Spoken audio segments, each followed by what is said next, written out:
In today's video, I'm going to teach you how to connect PayPal Standard to WooCommerce using your PayPal API credentials. We'll go through the setup from start to finish in a simple, practical way so you can connect your store properly and then test everything to make sure payments are working as expected. To begin, sign in to your PayPal business account. Make sure you're using the business account connected to the store you want to configure, since the payment details and API access need to match the account that will receive customer payments.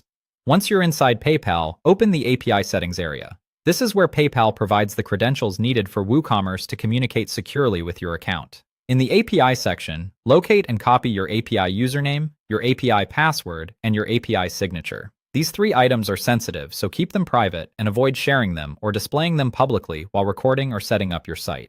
After that, sign in to your WordPress dashboard. From there, go to WooCommerce, then Settings, and then open the Payments tab. This section contains the payment methods available for your store. Find PayPal Standard and open its settings. Once you're in the correct panel, enable PayPal Standard so WooCommerce can start using it as a payment option at checkout. You'll also need to enter the email address connected to your PayPal account. Be careful here because this should be the same account you plan to use for receiving payments.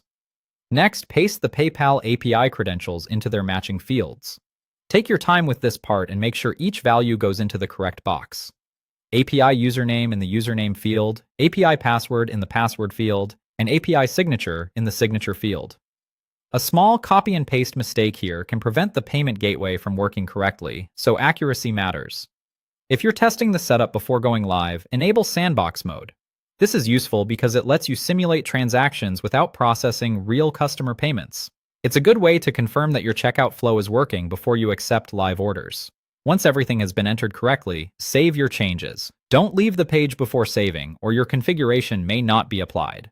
Finally, place a test order and confirm that PayPal processes it correctly. Go through the checkout process just as a customer would and make sure the payment is sent to PayPal and returned successfully to your store. If the test works, your PayPal Standard setup is ready to use.